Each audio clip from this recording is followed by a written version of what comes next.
Hey, Patrick. Hey, Michael J. Oh my gosh, the Guilds of Ravnica. They are exploding with, there's just so many new cards, and some of them are fantacular. Real subtle, but yes, they are. Yeah, there's this set is a really refreshing, plane of existence and a lot of super dope stuff. I'm a big fan of the mechanics to begin with in terms of not necessarily reinventing the wheel, but kind of fitting together in some nice ways and letting the sort of the color combinations and one-off cards sort of dictate the environment a little bit. I mean, some of these cards, I'm just so in love with them already, and they're just, I don't know. Can you just get into one of them? Yeah. What do you got your eye on? What's your heart, set on? This set begins and ends for me with Doom Whisperer. Oh. Doom Whisperer is 3 BB for a Nightmare Demon. It's a creature. It's a 6/6. So 3 BB for a 6/6. Flying Trample. That's already not dead, right? 6/6 Flying Trample for 5. We're okay. I haven't hung up the phone yet. But wait, there's more. This card has the additional ability, pay 2 life, Surveil 2. Yeah, this card is extremely exciting. Surveil 2 for 0 mana, but you can just pump this. It's not like you can only do that once a turn. No. But before even diving into that single ability too much, it's worth kind of drawing the comparison to Desecration Demon, a standard all-star, right? One of the big cards of a couple years ago. Doom Whisperer is a mana more, but instead of this drawback of it getting locked down each turn, it's got upside of Trample plus this other pay 2 life Surveil 2 ability. What's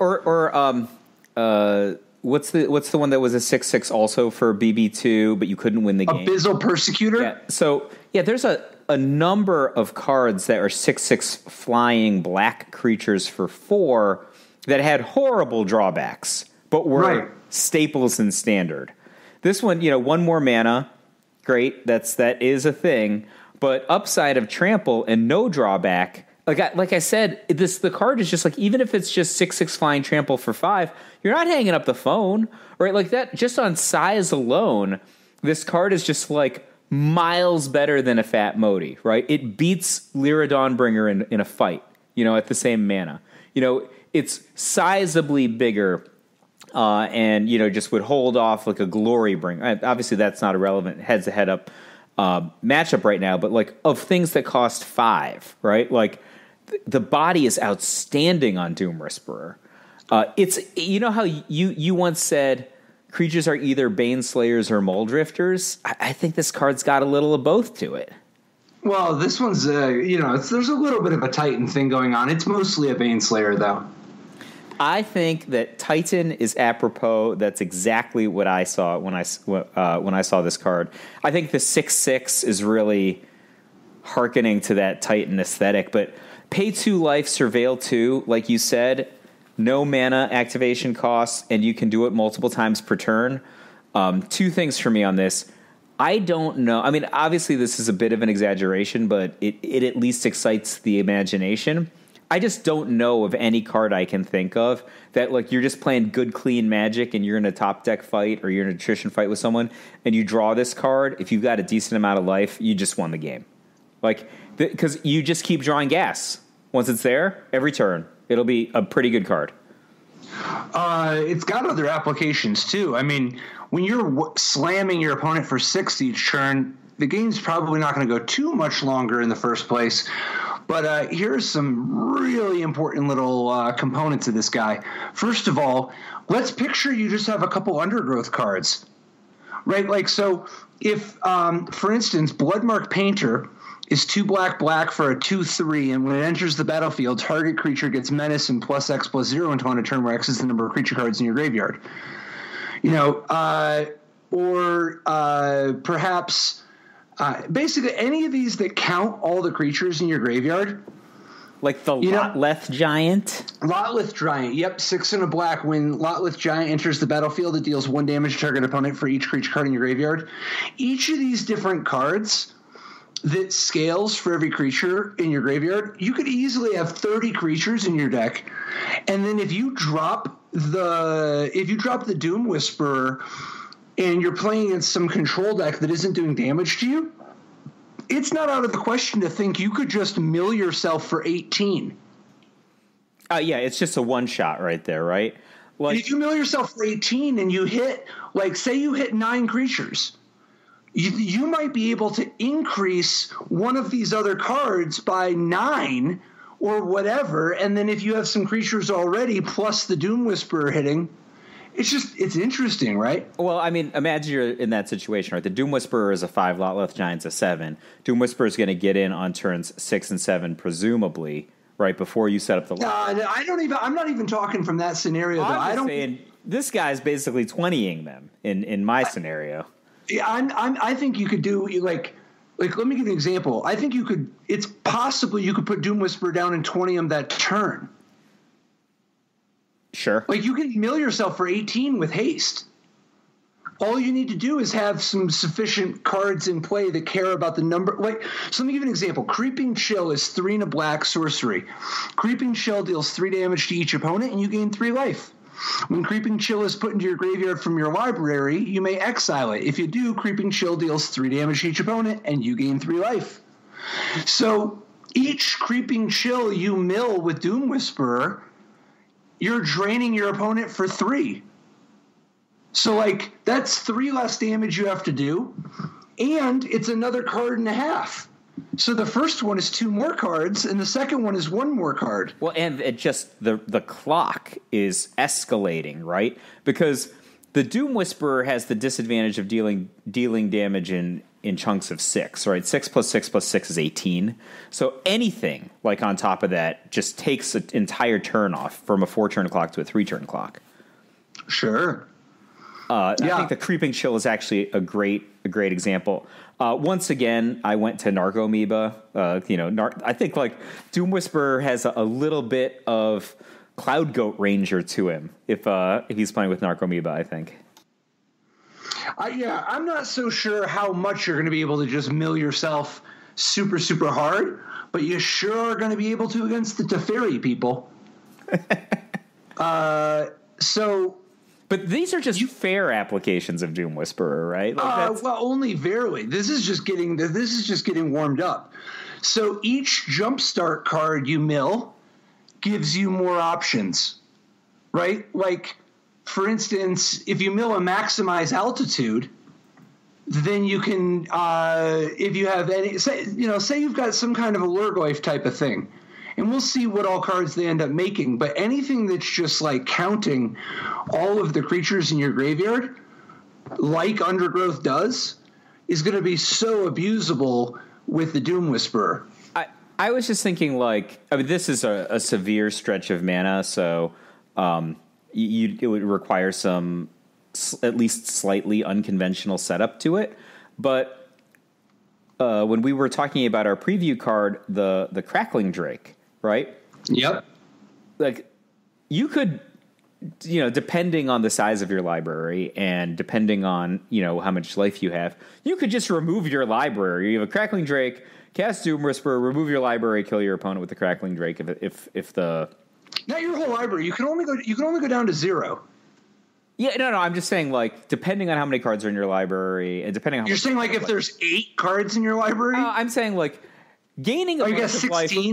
Gaining a bunch of life just so you could Doom Whisperer is not the most outlandish thing that I've ever heard of in terms of somebody blowing up their own library, right?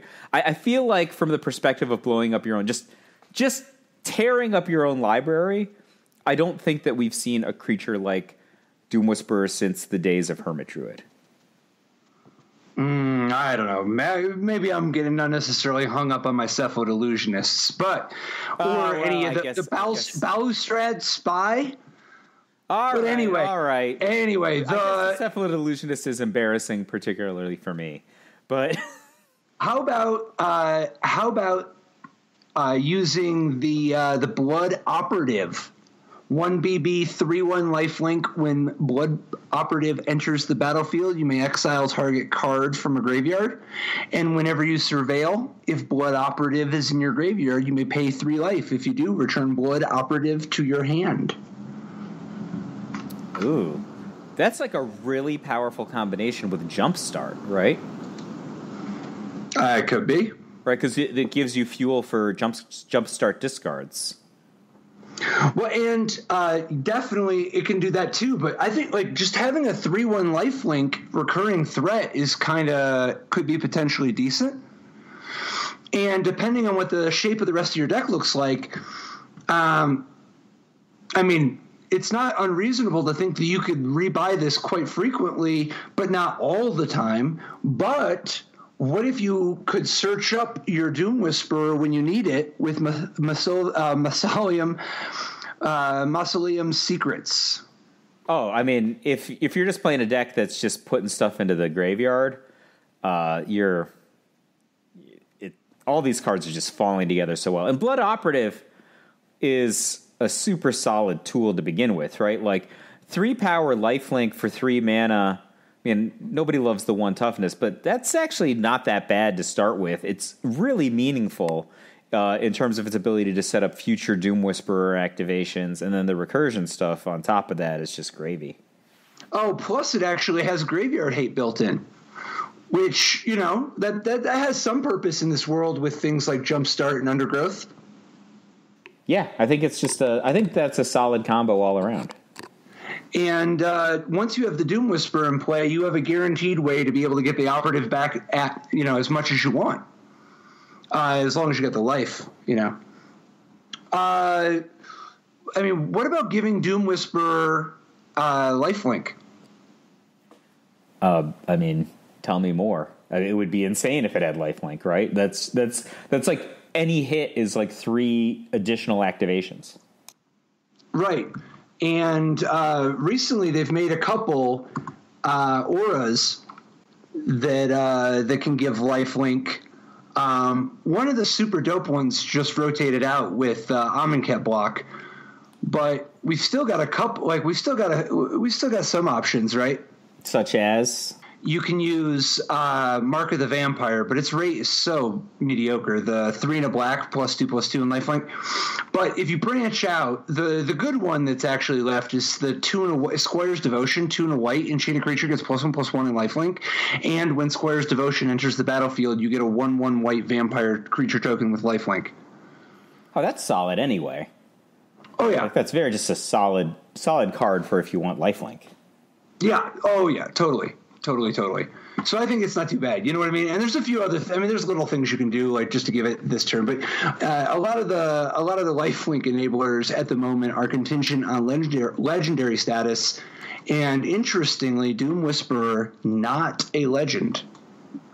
Yeah. So I'm just gonna have all 4 in play a lot. It's gonna be my goal. Actually, that's not my goal at all. I think like this card's just going to close the game out so quickly you're not going to have time to get another Doom Whisperer. Yep. Dude, this is a nice one. I don't know what the deck looks like that actually does this, but if you ever have a Deafening Clarion, you know, deal 3 damage to each creature and, you know, choose one or both. Might gain lifelink, sure. Yeah, it's up to you. Do you want lifelink, yes or no? Check yes or no. So yeah, I think, you know, this guy with lifelink, it's not like obviously you don't gain the life from the 2 life each time you Surveil. However, it is pretty dope to just gaining, you know, 6 life at a time. Big chunks like that can give you a lot more life to work with for milling yourself like crazy. Yeah, I think. Go ahead. Yeah. I think the most common play pattern with this is just going to be like you get it. You know, somehow untap with it, which means that the opponent didn't kill it that turn, right? And then you just use your draw steps to keep it coming, keep like a point creature removal to get blockers out of the way, or like if you're black-blue, counterspells to defend the Doom Whisperer for a short 3 or so turns. That's my guess with this creature. All right. What about the black Goblin Chain Whirler? It's not really Goblin Chain Whirler in effect. It's more Goblin Chain Whirler in essence. Plague Spreader, 2 and a black, 3/2. When Plague Spreader enters the battlefield, each player sacrifices a creature or planeswalker, and each player who can't discards a card. What do you think, man? Is this the next one? I mean, when it comes into play, that's a heck of a enters the battlefield trigger. So, like, your worst case scenario is you cast Plague Spreader and just sacrifice itself, and you discard a card, right? Like, you know. Well, you don't discard a card because you sack the Plague Spreader. Oh yeah, sorry. And then you get them like. So it's for 3 mana. It starts off with the floor is a edict that can hit planeswalkers or creatures, which is, I think, better than an edict because, like, the ability to just kill a planeswalker, you know? But it goes even further. If your opponent doesn't have any, at least you can get a card out of their hand. And then what's more, you don't have to sack the Plague Spreader. A 3/2 could easily be better than something you've got. You could sack something with a death trigger, a recursive ability, a 0/1, whatever. Sure. This card is great with and terrible against tokens, right? Like that's the TLD.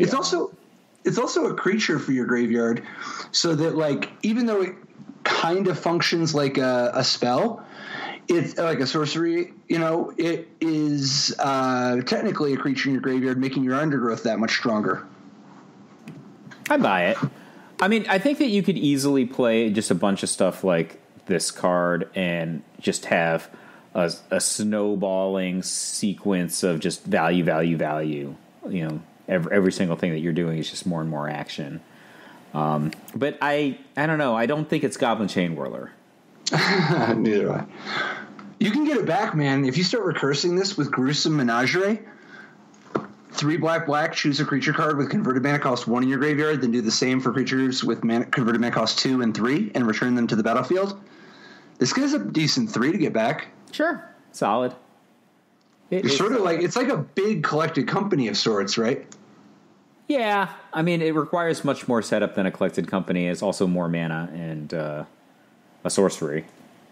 But once it happens, it really happens. It is tough, though, to be a 5-cost card in Doom Whisperer's world. Yeah, I mean, I'm just so in love with Doom Whisperer. What are you looking at that you're making the Chapin heart go aflutter? Well, let's see. How do you feel about Pelt Collector, Gabby's preview card? Green for a 1/1 elf, or whenever another creature you control enters the battlefield or dies, if that creature's power is greater than Pelt Collector's, put a +1/+1 counter on Pelt Collector. And as long as Pelt Collector has 3 or more +1/+1 counters on it, it has trample. So Pelt Collector is, look at its bottom, is it much better than Champion of the Parish? Like whenever No, definitely no. Right, it's a 1/1. Champion of the Parish Champion of the Parish gets the counters even when the champion is much bigger. Pelt Collector only gets the counters when the creature that's entering or dying is bigger than it. Oh, got it. Okay. So it's the more apt comparison is Experiment 1. Which is also a solid card. Definitely. And this card looks like, isn't this card like way better? Like, isn't this just like, this has got to be better than Experiment 1. I guess you don't have the regen ability, but like, and I guess to be fair, it only cares about power instead of power or toughness. But on the flip side, it also keys off of death and gets trample. So it's probably comparable to Experiment 1. I think this card is probably better than Experiment 1. But, you can't sleep on the regen on Experiment 1. I got bit by the regen so many times. I can't discount it. But, I mean, it's a non-legendary 1-drop that very clearly, will contribute to explosive offensive draws, right? Like, I think that's its profile. Mm-hmm. Yeah, I think this one's decent.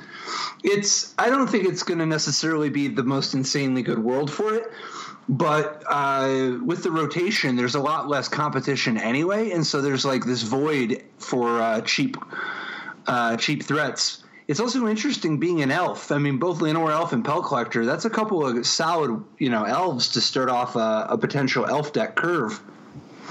Plus, I actually am. I mean, so first of all, we talked about it before, but obviously, District Guide is, Borderland Ranger with upside, and it's an elf. But Golgari Raiders is also an elf, 3 and a green for a 0/0 haste that enters the battlefield with a +1/+1 counter on it for each creature card in your graveyard. So Golgari Raiders could just be gigantic, right? Yeah. Yeah, particularly if you have any if you have any sort of self mill in some form, if you have some way to sort of dump some of the top of your deck into your graveyard. Obviously we already talked about Doom Whisperer a little bit, but there's other things you could potentially be doing. I mean, it also has a bit of a Lurgoyf to it, right? Like just back in the day, Lurgoyf, Mortivore, just these creatures that were just the size of the number of creatures in your graveyard. The decks that played them would often just use them as the cleanup crew for after they've been wrathed or after they'd gotten into an attrition situation. Golgari Raiders is pretty similarly costed, but then does a similar thing in terms of its size, and then has haste, right? Like you could easily just attrition. Here's 5. Here's 10. Well, it doesn't get bigger. No. Like depending on. Oh, you're saying to drop a second one, right? Or no, there's just 10 guys, whatever. Just bam you. Yeah, and there's a little bit of support for that kind of stuff beforehand. Obviously, just attrition can be part of it, but Glow Spore Shaman, black green for a 3/1. When it enters the battlefield, put the top 3 cards of your library into your graveyard, and you may put a land card from your graveyard on top of your library. I think, I don't know. That doesn't sound probably all right. It's very not mana intensive to do its ability, and it fixes your lands. I guess. I don't know, you don't need it to fix your land that often either. But if you need it, it will. Right, it can a lot of the time, and it also can get back some of the utility lands. Like if you're you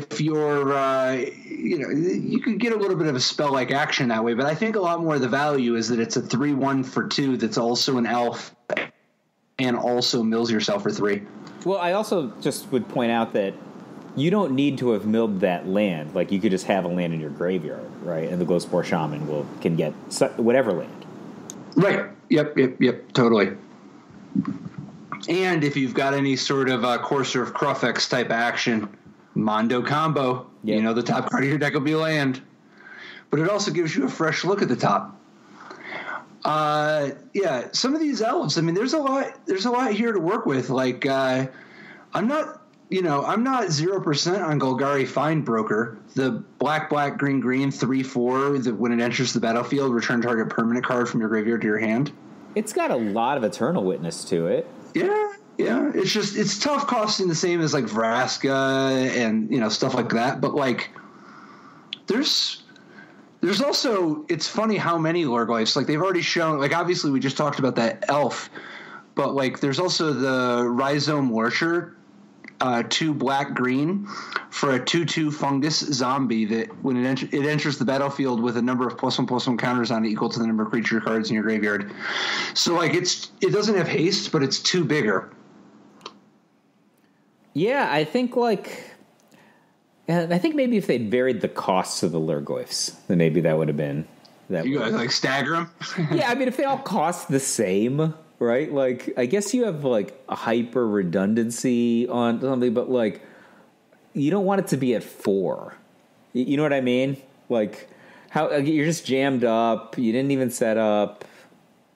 But I don't know. I'm just thinking about this. Like, black and green are the explore colors from Ixalan. So you just play like a lot of explorers along with some surveils, and maybe you have a high percentage of hitting a Lurgoyf when you want it. But I don't think you even want to play it on turn 4, right? Like, even, you know what I mean? Even if you're, well, I do. I just want to have already milled like 20 cards. I'm in for that. I don't know how we're getting there. Yeah, either way. Maybe surveilling 9 times with the demon.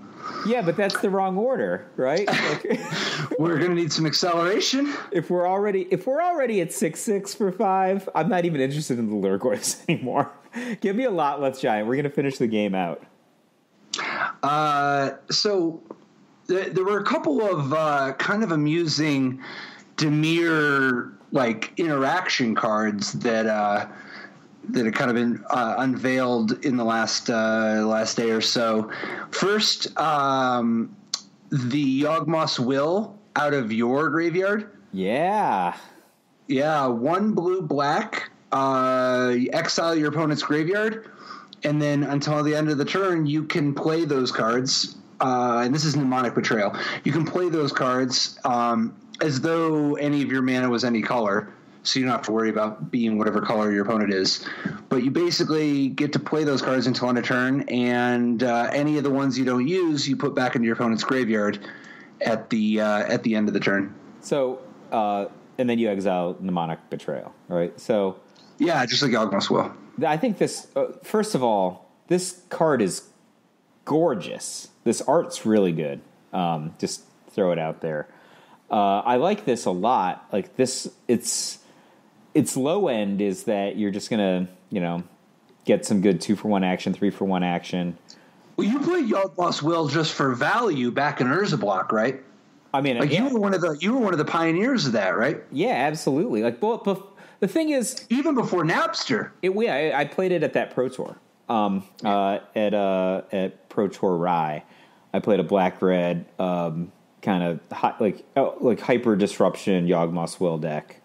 And the thing about it is, you don't need every Yawgmoth's Will to be backbreaking, because the Yawgmoth's Wills become increasingly powerful over the course. Like if you have a bunch of them, right? Like if I didn't use all the cards in my graveyard, right? I just use 2 or 3 cards in my graveyard on a Yawgmoth's Will. That means that there's more stuff in my graveyard later, and I'm accumulating lands, right? So I'm playing more lands, and then now I'm gonna do more, just a bigger and bigger Yawgmoth's Wills as I have more resources. And then at some point, you just cast Yawgmoth's Will as this overwhelming amount of resources, right? And your opponent all of a sudden has no lands, no hand, took 10, and you have like a creature in play or something. And then they don't really come back from that. Yeah, but I don't know how often you're going to be able to count on your opponents to have all that kind of action. I mean, what if their graveyard this time is full of stuff like, negate or some sort of dorky 2-1 for 1. Well, I think that you can play cards like this, and they're not always slam dunks, right? Like if you're playing against a creature deck, for sake of argument, you can kill some creatures, and that it's still, you can kill their good creature, right? And then you get that back. And then there's decks that just have a bunch of spells. Like you said, there's negates and stuff. But those decks also have card drawing, other things that generate positional advantages. And I don't know, maybe piggyback off of that. Or are you just saying it's just too streaky? If you don't know what your opponent's going to be playing, you don't want to make the investment. I'm not passing judgment. I'm just comparing to Yawgmoth's Will, which is not a reasonable bar. But oh yeah, I mean, with Yawgmoth's Will, more or less, you were guaranteed to yourself be playing Dark Ritual, right? So that right there is decks with Dark Ritual versus decks without Dark Ritual. That created an enormous level of explosiveness. It's just not present here. The other Dimir card, a little bit in this vein, Unmoored Ego, 1 blue-black sorcery, choose a card name. Search target opponent's graveyard, hand, and library for up to 4 cards with that name and exile them.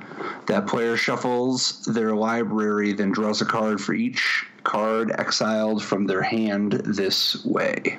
So a little bit different templating there than we've seen. This letting them go get the basic land. You can get land out of the person's hand or deck or whatever, but you can only get up to 4 copies of whatever the card is. So you can't just like hit them on a red deck and take all of the, take 20 mountains out of their deck. But it is interesting being able to hit land, being able to take a key land out of somebody's deck. That is, so it's, the thing is like, let's say you were getting somebody early, like you went first, and you did want to name mountain, right? Just for sake of argument. And I don't think I more was talking like when there's a key, like Urza's Tower, for instance, or Valakut, something like that, right? So, right. I don't know. Like I was just gonna say that if you were able to disrupt somebody's hand for multiple lands early in the game, the fact that they're drawing cards back isn't necessarily a consolation there, right? It's random, right? Like you might just mana screw them out. Like that happened. Like I don't know. I love a little some nice little mana screw equity into it. Just playing Modern, for example, you play against Burning Inquiry. Your opponent gets a first turn Burning Inquiry. I don't understand how they let you do this. Like that card backfires on you sometimes, but literally, you cast a first turn Burning Inquiry. Your opponent hasn't done anything yet. They discard all their lands and then just don't play any lands that game. Like, that happens relatively frequently in Modern because Burning Inquiry is in a popular deck. That's flabbergasting to me that's kind of allowed. You know what I mean? Like, a lot of crazy stuff is allowed if it's not that strong. I'm just saying, like they don't really allow you to make it so the other guy can't play Magic for 1 mana. In Modern? Yeah. In Modern. Like, dude, there's lots of things that are allowed in Modern. It's just the range, like, of how often is this thing actually gonna...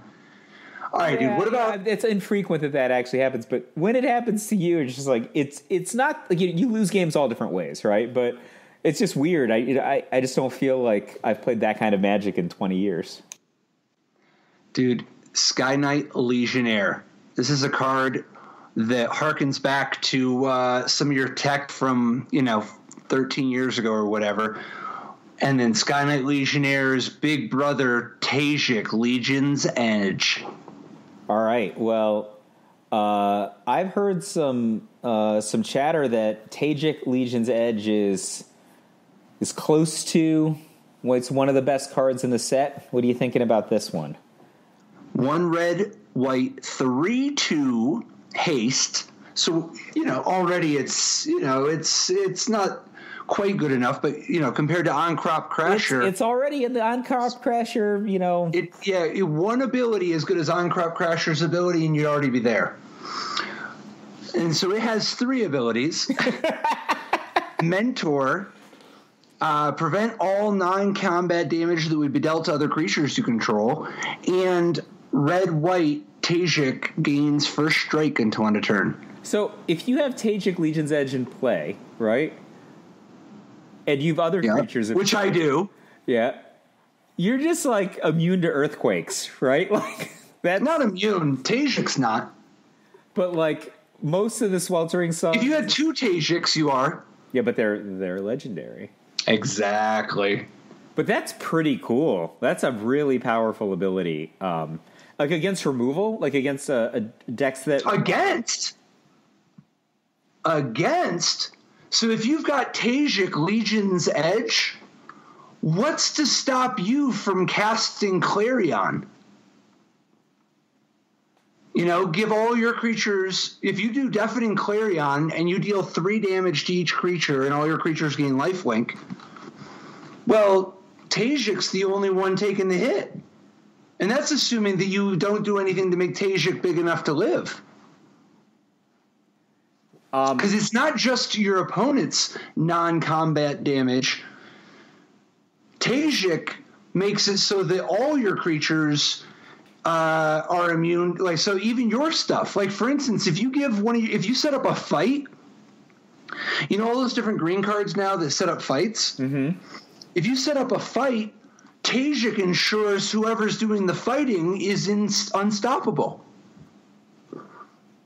I was more thinking like the finals of Worlds 2 years ago, where it was just like 2 white creature decks building up material on the battlefield until somebody drew Tragic Arrogance.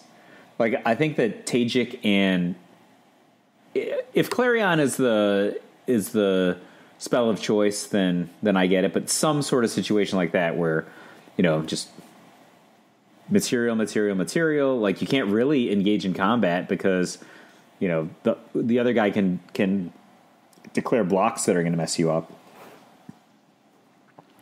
So yeah, I think this card is really strong. Obviously, even just by himself, 3/2 haste coming in, and you know that conditional first strike is cute. Yeah, definitely. I also think the Mentor is no joke either. Oh yeah, the Mentor is sweet. The difference between Mentor on a 2/2 versus a 3/2 is night and day, and with haste, so that as long as you played anything that has if you played on turn 1 or 2, if you have a creature with at least a power of 2 or less, which is super easy to come by, Tajik is an implied 4/3 worth of stats out the gate and with haste. I mean, just like plausible cards you might play. If you go like second turn Swiftblade Vindicator, which is a 1/1 double strike vigilance trample.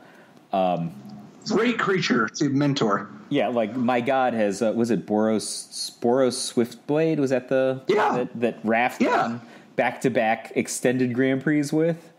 Like this card is a mile better than that card, right? It's a little better. Yeah, a little bit more. Well, no, it's only a 1/1 instead of a 1/2. Yeah, but vigilance trample.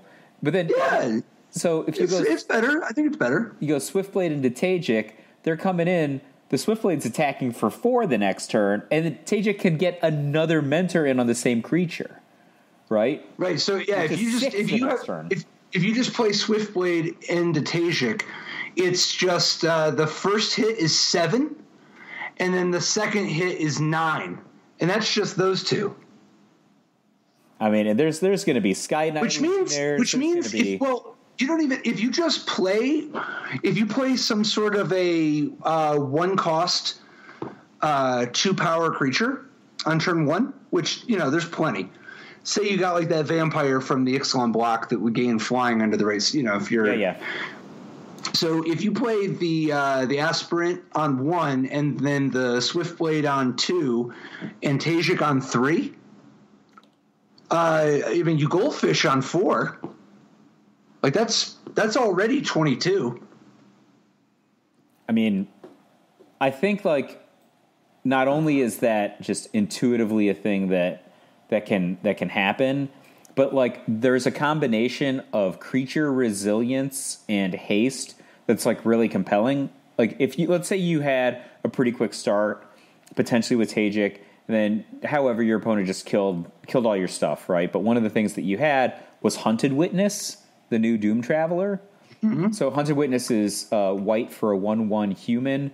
When Hunted Witness dies, create a 1/1 white soldier creature token with lifelink. So it has lifelink instead of flying. So you're just left with material, which is like exactly what those kind of decks always wanted to do against Sex with Removal. You just like line up with a second Tajik in your hand because at least you had one. It has haste, and then you're coming over for 5 already, right? Like, and they just raft you. Like, I think like it's one of those kind of Tom Ross things where the decks are built for insane offense, but they're also built for recovery. Or that seems to me like that's how the cards are lining up anyway. Interesting. Yeah, like having just a little bit of staying power sort of baked in. Yeah, so that like you've got a quick rush, but you do have a backup plan. Yeah, I mean, you have a way to play a little late. Yeah, I think like the combination of Mentor, haste, and just resilient creatures, and at low curve, right? We're talking about we haven't even really mentioned a card that costs more than Tajik yet. So, like, I think that there is gonna be an awesome offensive red-white deck that's going to come out of this. Yeah, I mean, this looks pretty promising. I mean, like even just from Ixalan, the fact that you can, now that you've got Sacred Foundry to help really pull your mana together, the fact that you can use the Boros, the Boros version of Search for Azcanta, Path of Metal, way back, all your creatures have first strike or double strike or vigilance or haste or whatever. The 1 damage has plenty of purpose because there's a lot of stuff that you'd want to kill with it. And you don't have to worry about your guys with 1 as long as they have one of those abilities. And then it flips. And I think this thing is going to flip so quickly and easily. Like, it's just very easy to play Path of Metal on turn 3, instantly flip it, get a 1 mana rebate because you spent 2 on the path, but Metzali, Tower of Triumph, is already giving you a mana back, and then you've got 5 on turn 4.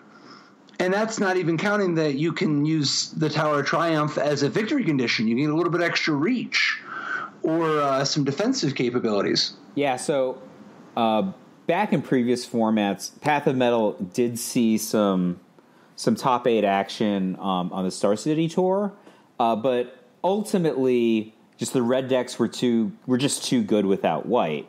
And then there was Soulless Red-Black that also didn't really have a need to be playing white. And separately, Path of Metal, given the cards that were legal at the time, was, I think, most rewarding to kind of the low curve red decks instead of kind of a beefier red deck.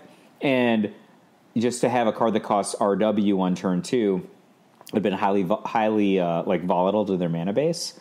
So just as a reminder, Path of Metal is a legendary enchantment for our red-white. When it enters the battlefield, it deals 1 damage to each creature that doesn't have first strike, double strike, vigilance, or haste, which is interesting templating. So play those cards, and it won't be affecting your creatures, but it will mess up the opponent. It was kind of like a prequel to Goblin Chain Whirler. And then whenever you attack with at least 2 creatures that have first strike, double strike, vigilance, and or haste, transform it, and then you get this awesome land. One of the things that the land can do is ping opponents. Another thing it can do is crush attackers. Yeah, definitely exciting to be able to get a little bit more mileage out of your previous gold cards. Different color combination, but what about Etrata, the Silencer, 2 blue-black, 3/5, legendary vampire assassin.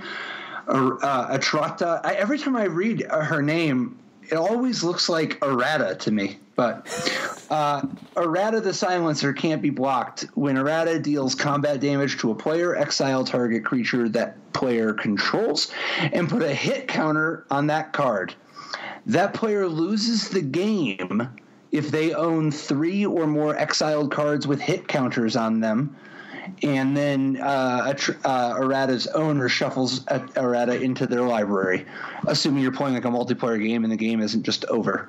Yeah, so I think this card is cool. It also, it's sized so nicely, right? Like 3/5 for 4 isn't really, nobody's like, oh, Mom, I found this card. It was a 3/5 for 4. It's so big. It's not, but it's big enough that it dodges a lot of the removal that's geared around 4-drops.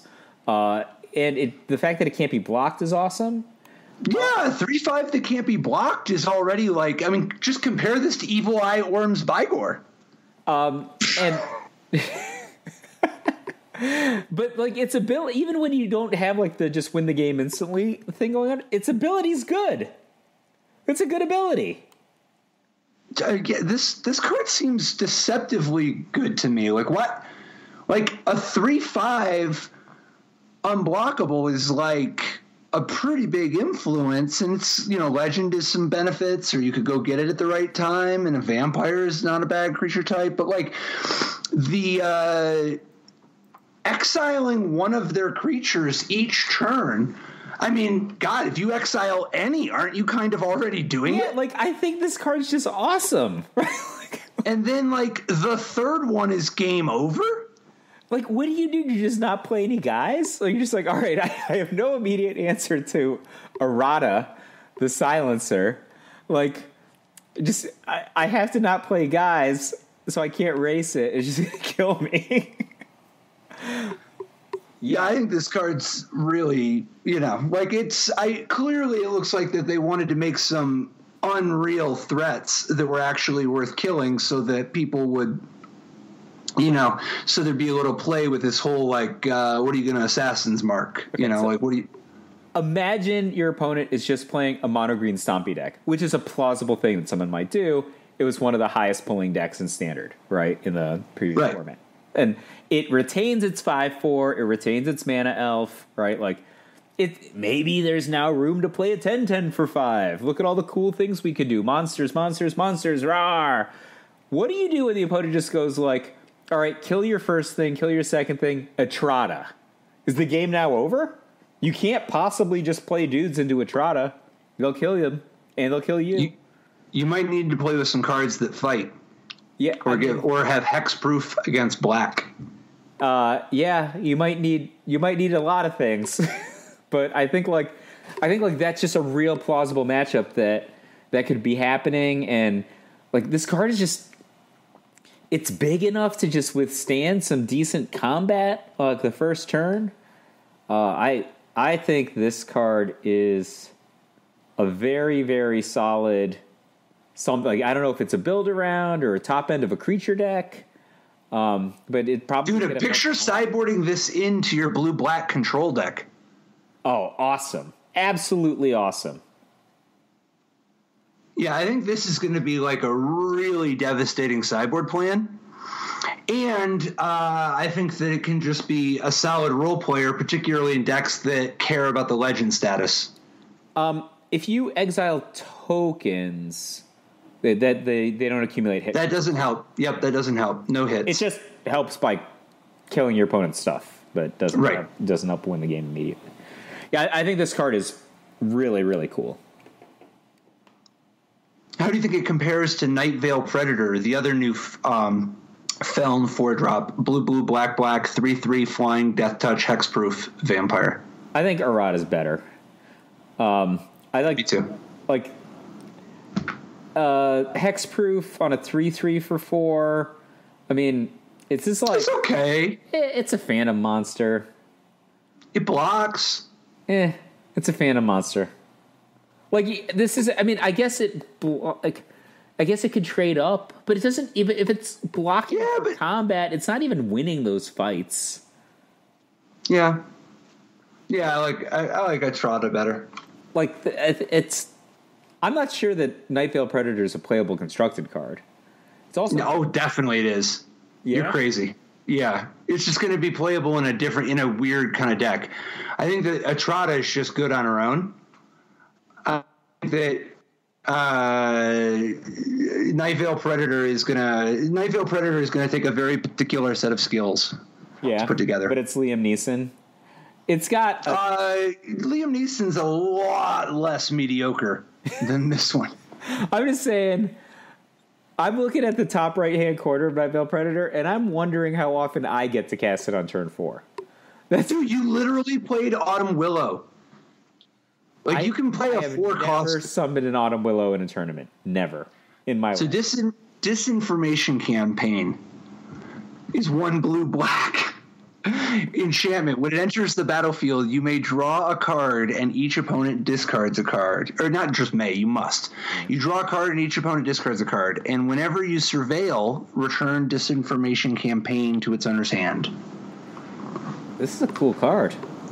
Isn't this card actually, like, pretty good? I mean, we'll have to see how good all the Surveil cards are, but, like, assuming that there's just, like, a decent number of Surveil cards that you'd be in the market for anyway, the first time you play this, you get a mind rot right out the gate.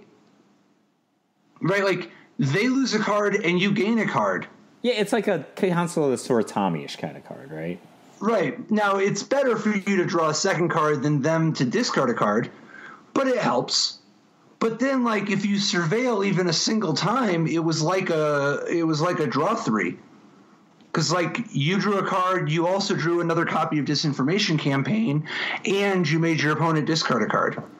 So, and then when you replay it, you know, you get the idea. Yeah, the thing about this card, though, is just like, this is a grind. Like, to do the ability, you have to invest 3 mana every single time. So... Well, how many times do you even have to do it for it to be worth it? It depends. Are you getting beat down by a 5/4? Right? Like, that's the... God, I hope not. Like, because if you're spending all your mana surveilling and getting different disinformation campaigns into play, you might just lose. Campaigns? How many of these do we need? I was just... The first one was already plural to me, right? Because you're playing it more than once. But what if you... But to that topic, if you have multiple, man, that's some grinding. Dude, aren't they just going to run out of cards in their hand pretty quick? Yeah, it's a lot of different disinformation going on. All kinds of campaigns. So what about if you're on like the sort of Discovery Dispersal plan? Discovery 1 and then Dimir hybrid. Surveil 2, then draw a card. And then Dispersal, instant, each up to 3 blue-black, each opponent returns a non-land permanent they control with the highest converted mana cost among permanents they control to its owner's hand, and then discards a card. So Discovery Dispersal is sort of a poor man's Recoil, but it can hit hexproof. It's got that going for it. And then on the other side, Discovery is a Serum Visions for 1 mana more, but not even a Serum Visions. It's a Preordain. It's a Preordain for a mana more, but you get to discard cards instead of scrying them to the bottom.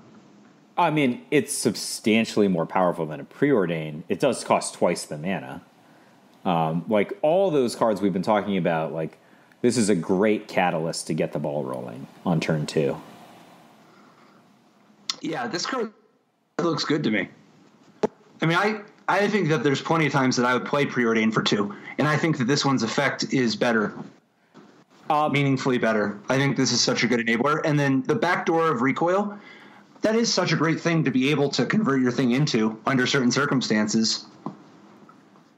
Yeah. It's not the most efficient thing in the world, but I think it's got its purpose. I think the fact that it's an instant and can hit hexproof is probably pretty, it just adds like a lot of flexibility, and also that people probably are not going to be looking for this. Maybe they are. If the first time you cast a Discovery, they know you've got Dispersals.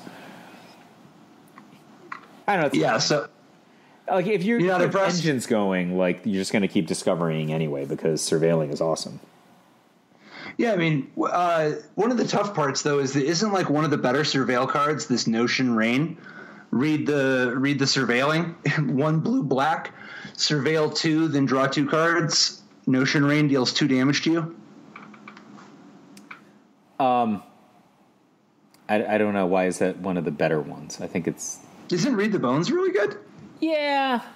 I mean, like... I'm just saying, like, a lot of the surveil cards we've seen so far are like, they're okay. You know, obviously, like, some of them are like, amazing, but not super proactive. Like, the counterspell, Sinister Sabotage. I mean, I'm just grading everything against Sinister Sabotage. What about Thoughtbound Phantasm as a reward for surveilling? Blue for a 2/2 defender, Spirit, which is relevant these days. And whenever you surveil, put a +1/+1 counter on Thoughtbound Phantasm. And as long as Thoughtbound Phantasm has 3 or more +1/+1 counters on it, it can attack as though it didn't have defender. I mean, this is a super solid role player, right? Just playing it as a 2/2 for 1, sideboarding it or something, that could be pretty meaningful. Like I don't know what the format's going to look like, but it's possible that you just need ultra quick defense. Like that's... I think you're gonna, because I got a feeling this format's going to be a lot faster than people realize. So if it's just, all right, if you need ultra quick defense, this is a perfect ultra quick defensive card for blue. And then you get a couple of surveils going on. All of a sudden it's an insane card, right? Like they're like, all right, I came for the burger, stayed for the milkshake, now I'm drowning you with the milkshake. Sure. But I mean, like Unexplained Disappearance is a fine Surveil card, for example. Like I think it's like not so. And I think it's pretty exciting. Just don't play too many of them. You think Unexplained Disappearance is more exciting than Notion Rain? I get the comparison to Read the Bones. I just like when I'm paying blue for my card draw, I don't want to take any damage, and I feel like I would just live with the Jumpstart kind of cards instead. But maybe that's just wrong. I don't know. I'd have to look at all the potential options, but I guess Read the Bones is extraordinarily powerful. But I felt like I was playing it in decks that want to win attrition battles, and I don't know. I feel like the Surveil cards are like cards that they're like beyond attrition battles. They're like creating context of plenty. Like they have way more resources than somebody who's just trading one for one. Yeah, but at the end of the day, I think that if your incentives to be surveilling are like strong, anything that's just increasing your ability to dig to them and giving you more raw material to work with, that has the potential to give you a better multiplier on the Surveil bonus, like whatever the thing is that's paying you for each Surveil. But I don't know. Just to switch out of Surveil for a sec, you mentioned Vraska, Golgari Queen, earlier, but we hadn't talked about it yet. So yeah, Vraska, Golgari Queen, 2 black green. She starts with 4 loyalty. Her first ability, +2, you may sacrifice another permanent, not creature, another permanent. If you do, gain a life and draw a card. And then her -3, destroy target non-land permanent with converted mana cost 3 or less. And then her -9, you get an emblem with whenever a creature you control deals combat damage to a player, that player loses the game. So Vraska went from being a pirate to being a queen at lower casting cost in just one cycle. Yeah, and this one's got. I think there's going to be some decks that play both, but I think this one kind of asks a little more of you in deck building. Not as much as you might think, but like you got to get more than just coming into play and abrupt decaying something. And I think that if your plan is just sacrificing land to draw cards and gain a life, you're not like that's fine as part of a backup plan. But I think you got to have stuff that you actually want to sacrifice, like stuff like tokens or stuff like that pays you. Like like for instance the Hunted Witness you mentioned from earlier. Yep. Where you actively want it to die. Yeah, because it just gives you 2 activations from Vraska at the absolute worst.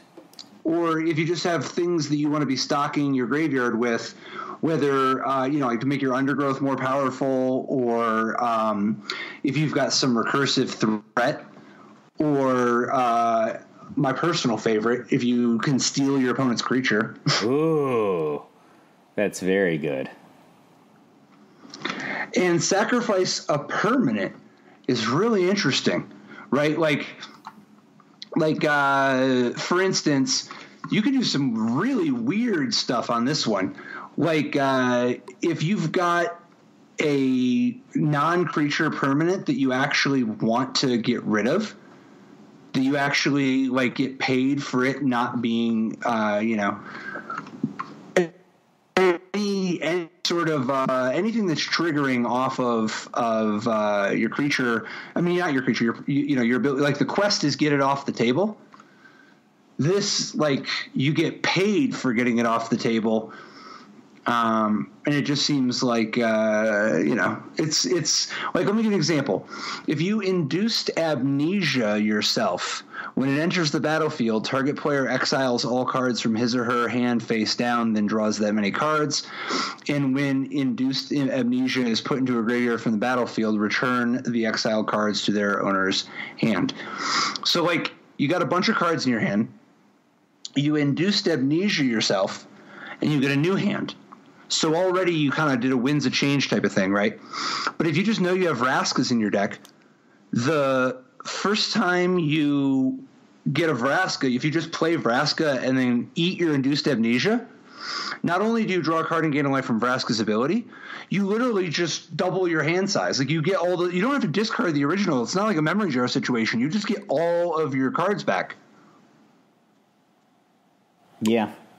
So that's too much of a parlay for you? Yeah, I mean, I can understand conceptually that would make sense. I was thinking, I mean, I'm just a simpler person on the quest, right? I was just thinking back to like Abyssal Persecutor, a card from the past that we talked about before. There are just permanents that you might want to play that you don't want to keep around necessarily, and this would be a profitable way of, putting yourself into a situation where you can do that. Yep. Yeah, I don't know that you need to aim so high, but man, it would be dope. It would be dope to do so. Maybe Threatens is the way to go, right? Like that'd be awesome.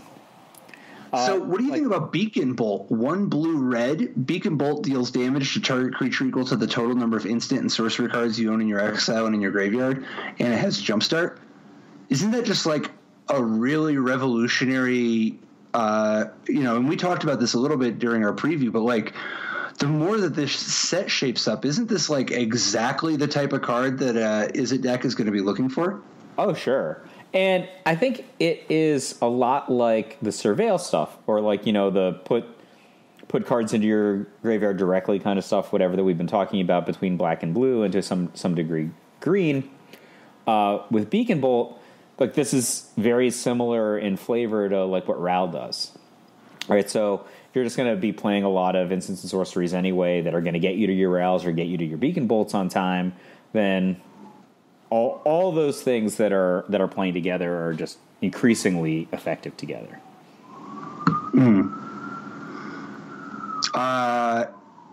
Man, I wonder, with such good removal, what's it going to be like to be the tokens player? I mean, obviously they've got like some really exciting options, like the making X 1/1 lifelink and so on. But is there any chance that a card like Camaraderie could see the light of day? 4 green, white, sorcery, you gain X life and draw X cards, where X is the number of creatures you control, and creatures you control get +1/+1 until end of turn. So it's already like that collective unconscious, right? But like you also get to gain a bunch of life, and you get to do a giant attack. So it's like, I know the power is spread out very inefficiently, but you're not even paying for it.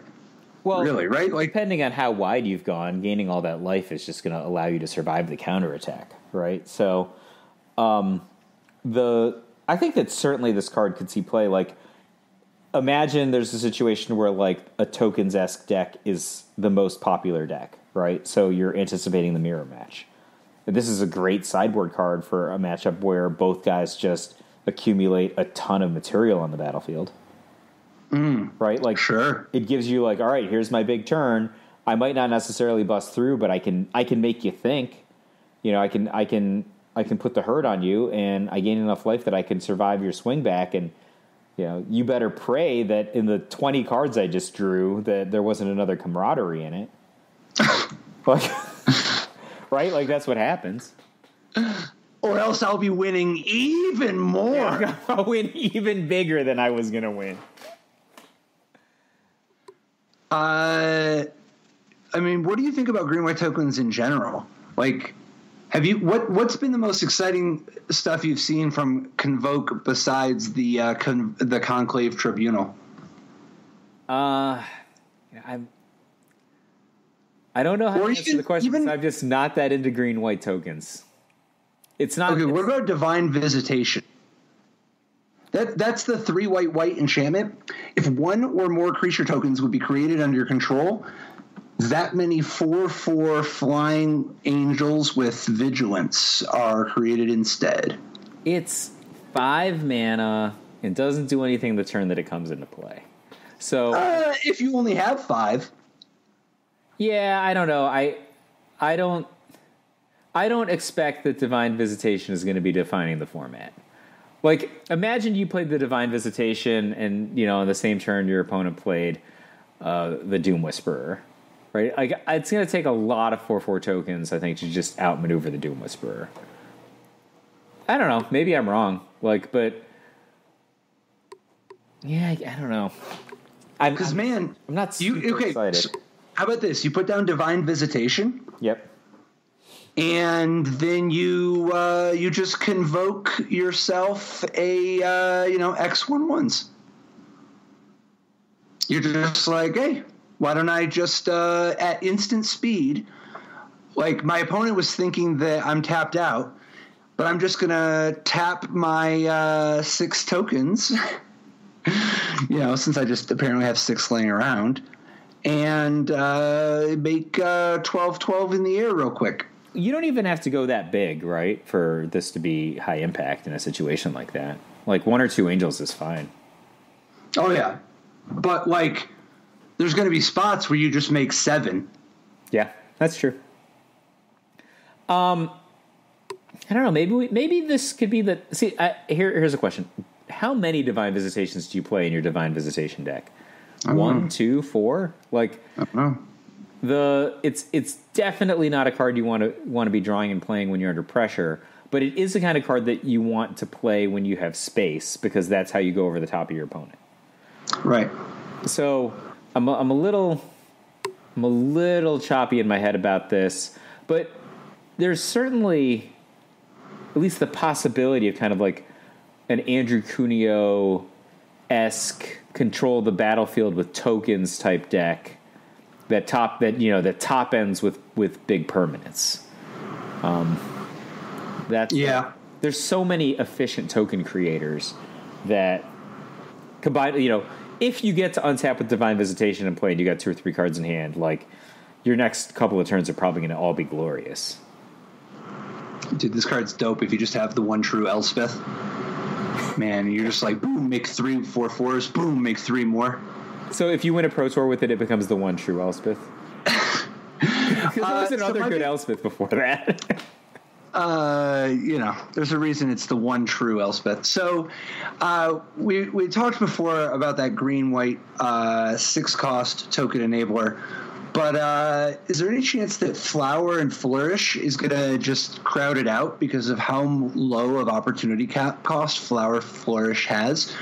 This is the split card that you can, for hybrid, hybrid Celestia, you can sorcery, search your library for a basic forest or plains and put it into your hand and shuffle your library. Or Flourish for 4 green, white. Creatures you control get +2/+2 until end of turn.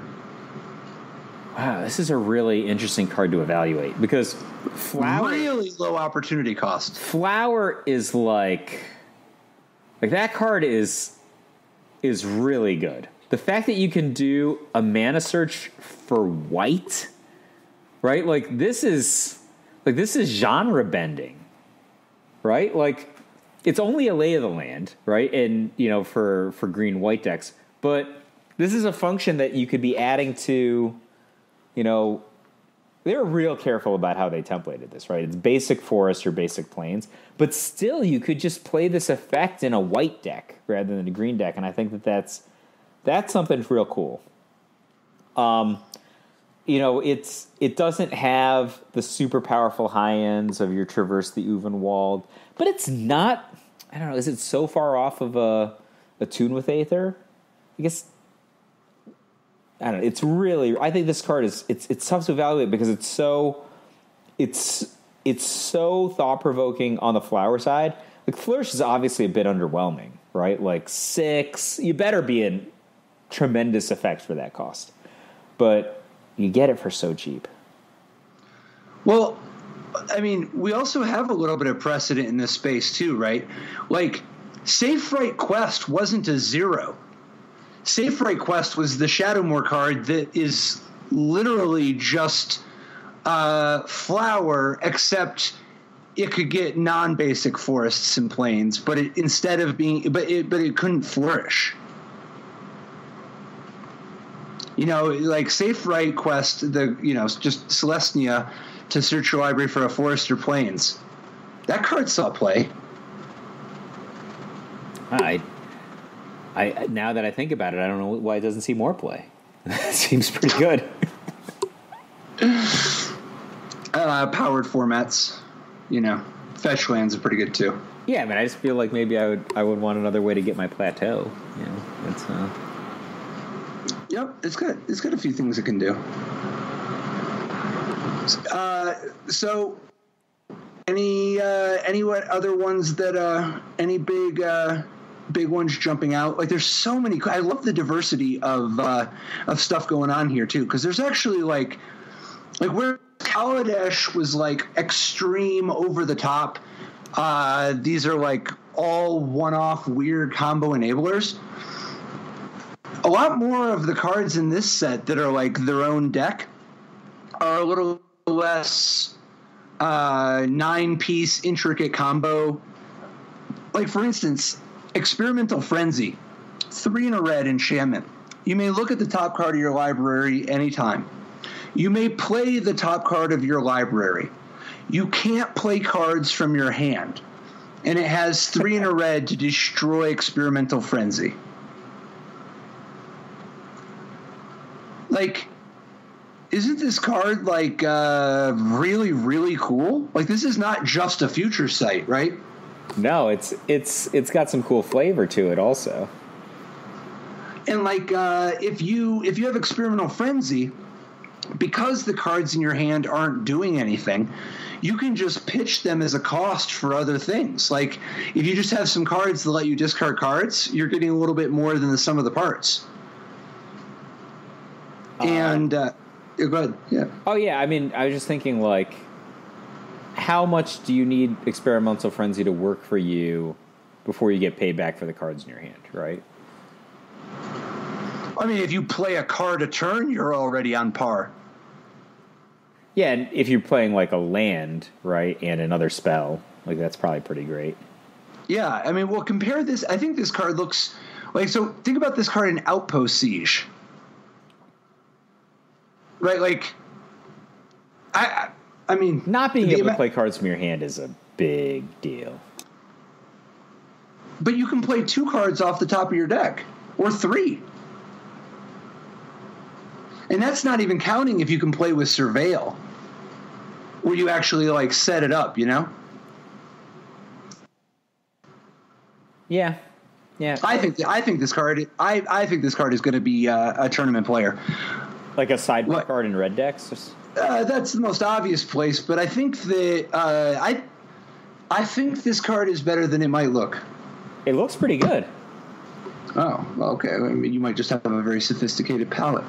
Well, I can cure you of that opinion. We close out with Circuitous Route. I think this is going to be one of the powerful cards in the set, but not a controversial position. 3 and a G for sorcery. Search your library for up to 2 basic land cards and or gate cards. Put them onto the battlefield tapped, and then shuffle your library. Just, you know. You would explosive vegetation? Yeah, it's like explosive vegetation with a little bit more fixing, and that was already a great fixer, right? Last time explosive vegetation was legal in standard, I happily played it in the blue-green crush deck. There's some pretty dope stuff to get down too, right? Like, I mean, I guess with Nico Bolas gone, there's still other Nico Bolas. Yeah, but you could just go Circuitous Route, untap Hatchery Spider, right? That's straight into 7. Okay. How good are any of the 7s right now? Not as good as that 5. You could go, you know, the Whisperer and have like Assassin's Trophy open. I think you do that. That's like all those cards. Oh, you fancy. That's about the least fancy thing. It's just not fancy. These are all cards you just play. All right, if we're going to close out, then my closing card is definitely deal 4. Lava Coil, 1 in a red, sorcery, deal 4 to target creature. If that creature would die this turn, exile it instead. The only question is, how many formats does this thing get played in? So that's a solid. You like this in Modern? I mean, people play Roast in Legacy, right? Like, yeah, but this only deals 4. Yeah, but I guess it hits flyers and it exiles. Like Exiling's pretty dope. Yeah, there's good things here. I get to see myself playing Lava Coil in bigger formats. I mean, plenty of people over the last little bit have been playing Cut to Ribbons in decks with no black. Yeah. Wow, is this better than Cut to Ribbons in decks with no black? Specifically in decks with no black, yes. I mean, but you're right. The exiling thing is very relevant. Like playing against green, for example, and they were just like popping down 5/4s on turn 2. This is a great answer. Definitely. And you get your guy in. You're like turn 3, like kill your awesome 5/4. Get my guy in. Yep. Plus, you're gonna want to kill stuff like Blood Operative.